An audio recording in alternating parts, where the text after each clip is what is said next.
metaphor for humanity. Lego is made out of plastic. That's the common piece. We all are, our core essence is pure consciousness. We are all a spark of life force energy. And the way all of us come together and fit into a puzzle, you know, like this world is a big matrix, a big puzzle, and we all have our skills, our talents, our attributes, and as we collaborate, we can create magic. And we can keep on collaborating, recreating, creating magic in the world, and that's the power we have. Hi, I'm Jyoti Rai, and you're watching me on Etherwire, your quintessential plugin for personal and business growth. Today we are meeting for a very special show, the Protagonist Show. The show that gives tribute to authors, the books they write, and the characters they bring to life. Today amongst us is a protagonist coming out from a book where women with diverse background, courageous story came forward to share theirs in the form of a chapter covered beautifully in a book, She Rose Amongst Us, authored by Falguni Desai and Dr. Amit Nagpal. और आज इसी किताब से निकल के आ रही हैं हमारे साथ एक बहुत ही special guest. Her 30 years of experience is very difficult to summarize. Who is amongst India's top 100 voices by YourStory. She is a spiritual leader, life coach, and if you're finding me breathless, because it's very difficult to summarize her 30 years in one go. Ashu, thank you so much for joining us on the Protagonist Show. How are you? Thank you very much for having me here. Really appreciate the opportunity, and indeed my pleasure and privilege. Lovely. It's such an honor, Ashu, that you are here with us. Wonderful. So, there was a chapter on Ashu, and today I'm going to read a section of it and let the interview start.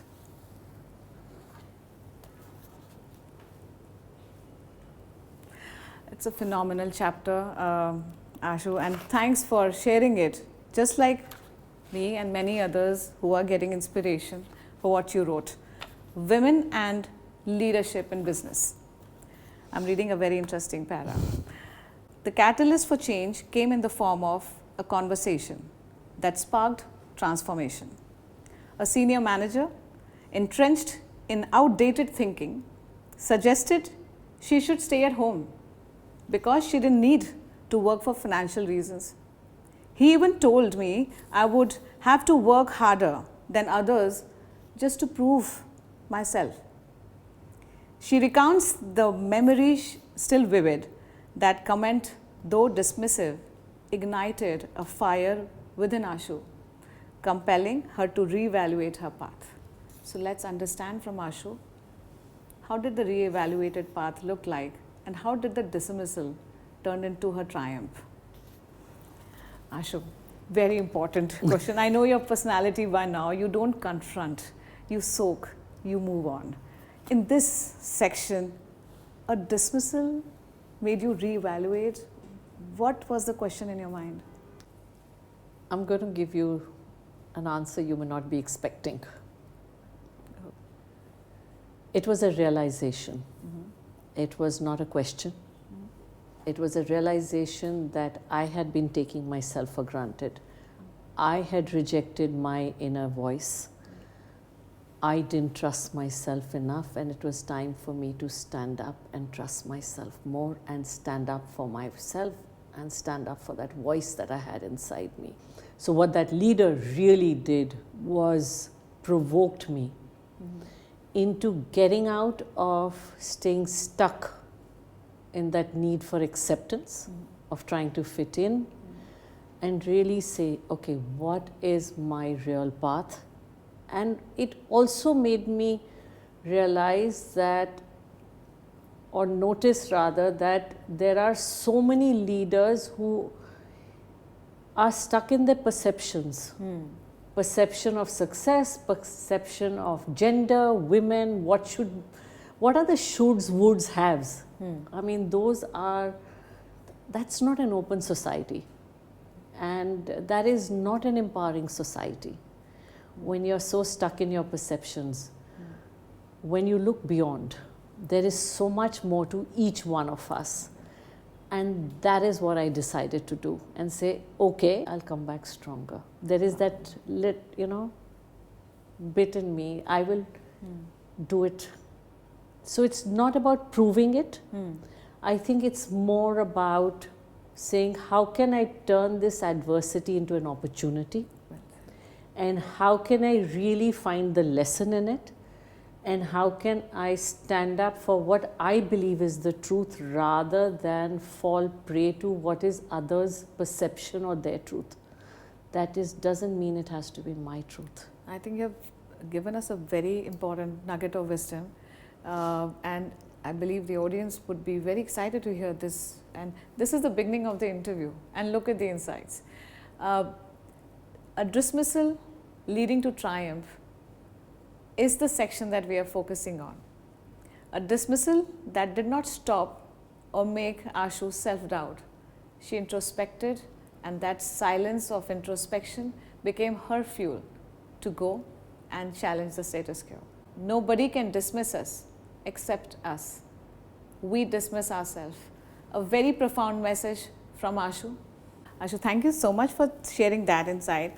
But would it be fair to say that the leaders decide the culture of an organization, and that's where the top is important when it comes to building the culture in the organization of growth and empowerment, right? Always.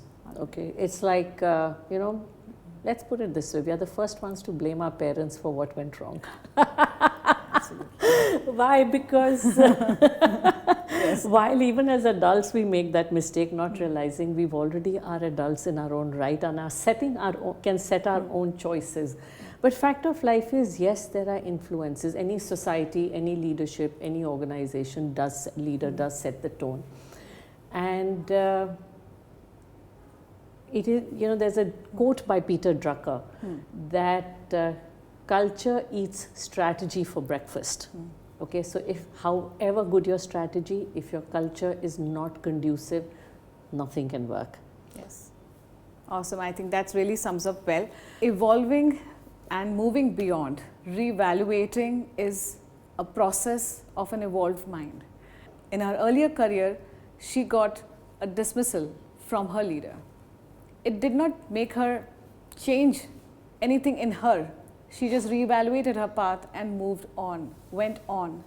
And I guess in 30 years, she has made it very clear that it starts with leadership, and leadership is about empowerment. Move to the next section of this, and may I request Lego pieces, please? Another very interesting section, Ashu. In the earlier section, you heard a dismissal. How did that made Ashu reevaluate her path? And imagine what a dismissal can do. So take everything to your stride. Now this section is an interesting one. Leadership philosophy and personal insights. As her success grew, so did Ashu's understanding of the ripple effect caused by good leadership. She recognized that when leaders are their best, it doesn't just benefit them. It uplifts the entire organization and communities. This realization fueled her passion to develop effective leaders worldwide.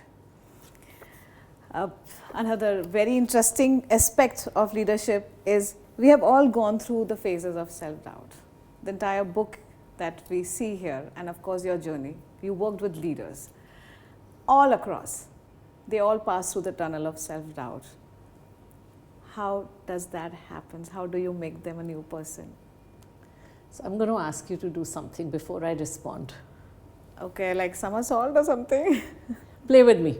Okay, lovely, okay, that's why. Make something out of this. Anything. Lego. Whatever, make something out of Lego. It's my childhood favorite. Sure, done. Just whatever gets your... Right.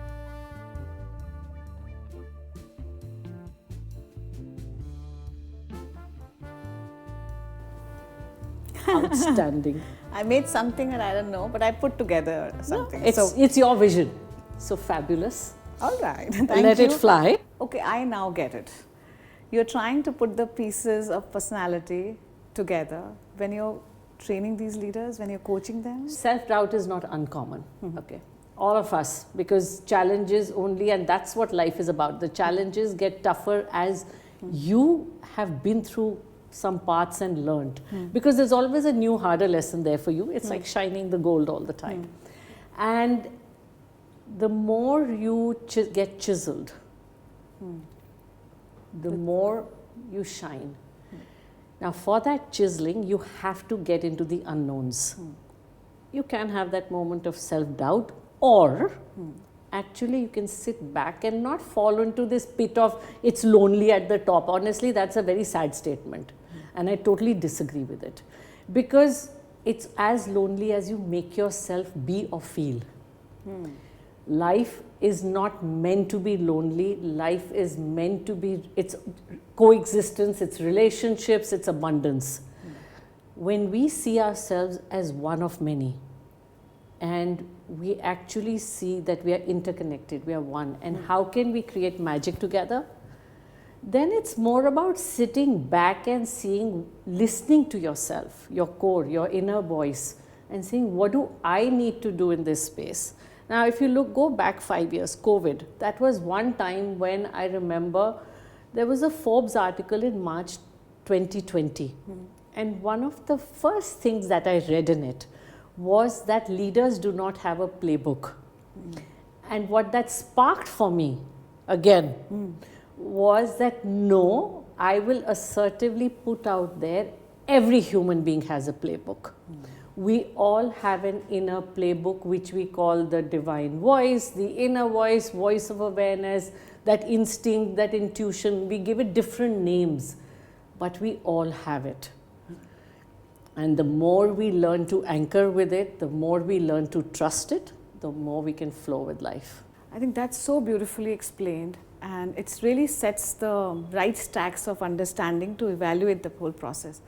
If I understand correctly, you said a beautiful metaphor of Lego, that the leadership probably is about acknowledging the small, big people in the team, and then acknowledging them to make a larger purpose out of it, right? Am I missing anything? No, absolutely. So the way you put this together, it had many pieces that came together to make the shape. Now, obviously, to construct any shape, you need to fit the right people at the right place. And that means understanding their USPs. It doesn't matter whether someone is at level up or whichever level, everybody brings a skill, which could be mental, emotional, physical. Everyone has a strength. And when a leader acknowledges and recognizes people for what they bring together, that's when true teaming occurs. And it is in that teaming that we bring an organization that is able to propel forward. Now, when I work with leaders who are caught in self-doubt, and the biggest time that happens is any transition in life, because transitions are the hardest phases for all of us. At that time of transition, one needs to sit back and reflect at what are my strengths, what are my accomplishments, and what is the inner resourcefulness that I have, and external. We all have resources around us and within us that help us grow. So the more I understand this entire part, and then I say, okay, now to expand my vision or grow myself, how can I team up with people externally, or what attribute do I need to harness internally? Is where the leader starts stepping up. Absolutely. And that's why it becomes so important, whether it's a culture, it's a direction or tone, tonalities to your company, to your people, everything starts at the top. The culture flows from top to the whole organization. We got a question to be asked in this interview. We call it a popular choice thing. We do a quick survey. Some of our well-wishers know that we are bringing this guest. If you were to attend, what question would you ask? So one of the questions were about how women can discover themselves so that there are more protagonists that can be written about. Okay, what they should be doing. So, great question. And I think the first thing I would say is go back 30 years and tell them what happened with me. I'll share a little anecdote here. I was interviewed at Arthur Andersen. I had just about maybe my first week, or it was, and the first thing I was told by my boss Vijay Sani there was, we are a unisexual organization. We do not distinguish between men and women. And mind you, I was the first girl professional to be recruited. Wow. So he kind of wanted to set the tone for me. What that did for me was that it made me realize that first and foremost, we are professionals. Working life has nothing to do with gender. Yes, we all bring very distinct attributes, but when you know, it's a stage. When you're working together, just put your best foot forward. It's not got to do with I need preferential treatment because I'm a woman. Or the men should treat you differently because you're a woman. I think you're a human being first. You're treated with respect, and that's really about it. Now, as far as a woman leader, you know, the second part, how to become a protagonist, what I would really say there is, appreciate your uniqueness. We are all, I think women particularly, are miserly in acknowledging themselves. We get so socially conditioned to wanting to feel accepted, acknowledged by the world. We forgot to give ourselves a pat. Give yourself that pat on the back. Stand in front of the mirror and tell yourself how good you are. So there is nothing less in you. Just look at what's better or different in you. Women are inherently more nurturing. They are more intuitive. So and therefore they are able to multitask. And what is beautiful is they're able to pivot. Because when you are inherently intuitive and a multitasker, you can actually pivot and move fast, go into the next thing. Men, no doubt, are more action-oriented, logical. Now, I'm not trying to be stereotypical here, but I'm simply saying from a, you know, like you have these more of and less than. That's really about it. But there's another part of it I will take you into. We all have masculine and feminine energies in us. If you really look at that part of it, the world is nothing but a projection of us.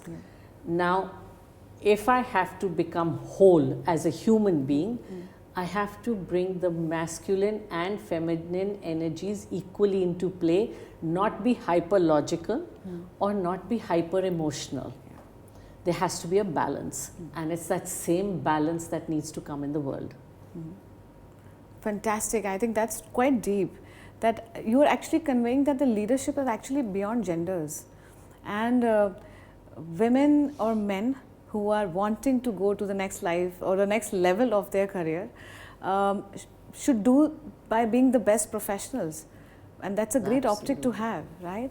I think you just heard it loud and clear from Ashu that women bring distinct advantages to the company, to the board, to the leadership. But leadership itself is genderless. I guess, will that be the fair thing to say? Absolutely. And what about this chasing for perfection? There's something that you always say, and I would want you to say to our audience. So perfection is the biggest myth, okay? I've chased it. Sun lo, samajh lo, everybody, it's for everyone. I've really chased it, okay? This whole thing of, I will do it when. However, there's so much merit in spontaneity, in trusting your instinct. And when you trust your instinct, life unfolds and you get the reason after that. If you stay stuck in so-called perfection, you'll never move, okay? Because beauty lies in the eyes of the beholder. So what's perfect for one may not be perfect for another. The time is perfect the day you feel it's right to act, and it's just do it. Fantastic. I think that's really takes a huge burden off your head suddenly, you know, that everybody's chasing the perfection and they're trying to, and there are less and less people acting on their instinct. You know, maybe it is people have become risk averse in a way, and they want everything we do planned in a... You know, the fear of failure, we forget As a kid, we learn to walk by falling. We made that into a game. As an adult, we are so scared of getting hurt. What will the world think? What will happen? That whole lens of log kya sochenge? Yaar, log to sochenge. Now, if you're going to constantly be putting that noise into your head, you're leaving no space for yourself. The whole journey of life is about shedding that noise, letting it go, and being your whole self, bedhadak. That's truly your style, the bedhadak. In fact, I've got more curious. Ki you have been there, done that in the coaching leadership space. I think 3 decades that you have given in enhancing the quality of leadership, not just limited to India but worldwide. You have an amazing long Rolodeck of clients that are. Did it start it as thanks, because some of the good leaders came and they became my bosses thanks to you, and life became much better. So I think I'm the first hand beneficiary of amazing leadership shift that has happened. My question to you is, you have worked with so many leaders. What do you think they are mostly grappling with today? So are they really open about change as much as they talk about? picture अभी बाकी है. अच्छा, ये ठीक है, मैं अभी नहीं बताऊंगी. अभी शुरुआत है. Yeah, no, leaders all grapple with change, and like you said, self-doubt, fear of failure, perfection. You know, it's a common story.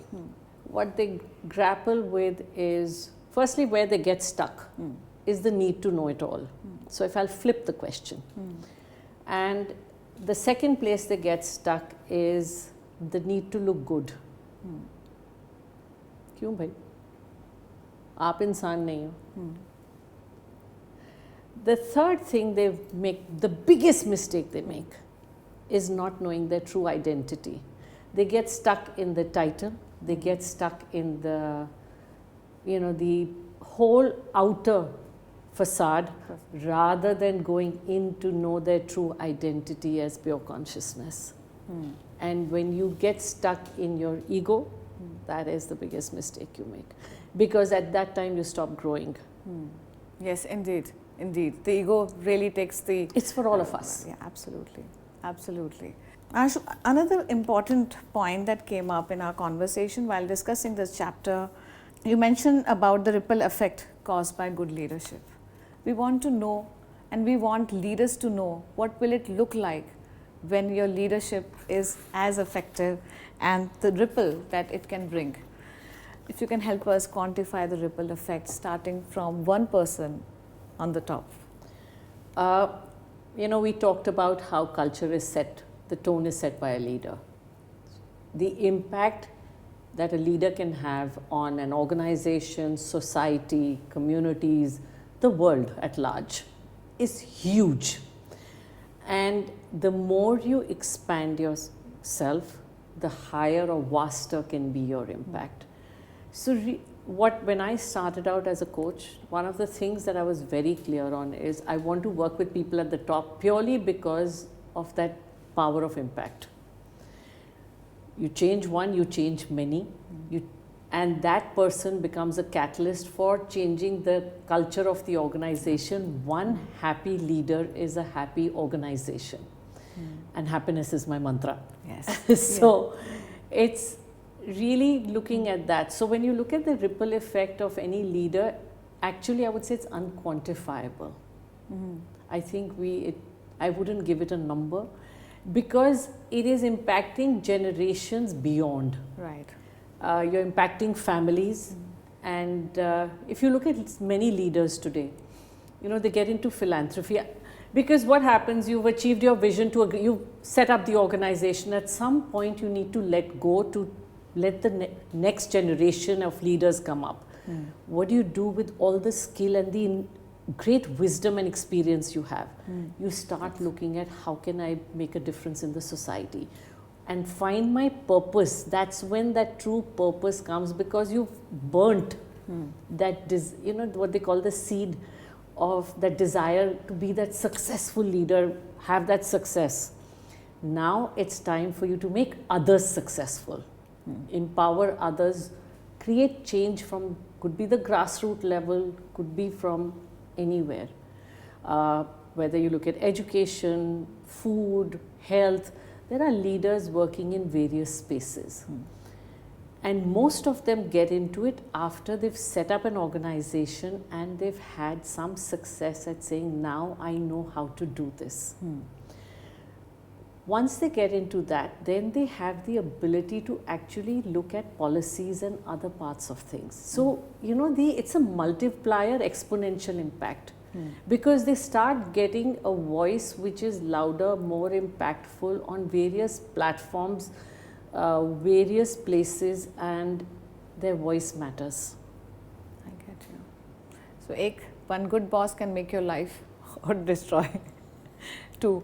But I think that's a beautiful message that one happy, it's not about just happiness, but one transformation in one person's life in an organization can truly be, you can't really measure the ripple, what an organization, how the organization will flourish. My coach worked with me, and the impact of that is that I've worked on so many leaders. Wow. So you see, it really is that one light. Right, truly. Your coach, बता देना, kidnap हो सकता है वो कभी. आपका coach कौन है? My coach is based in Atlanta. Okay, wow. A woman of 1 in a million. The best gift, Lynn Marks, that she gave to me was set me on this path. And the beauty of her is she's done it with highest selflessness, commitment. I guess she saw something. That's all I can say. Outstanding. That's what these coaches are good at. God right? bless her for it. Yeah. Sense something. I think this is so fantastic for us to unlayer through the book you and what you've been doing for enriching the lives of so many leaders. In fact, one thing I truly stood out in your in the conversation, I believe this is beyond coaching. It's helping, assisting in life discovery itself. Will it be fair to say that? Oh, absolutely. So, coaching is just a tool. Right. The whole journey is about self-discovery, anchoring within, and unleashing and growing into your highest, purest self.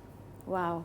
Sounds like an alchemist in the show who will turn probably everyone into gold, right?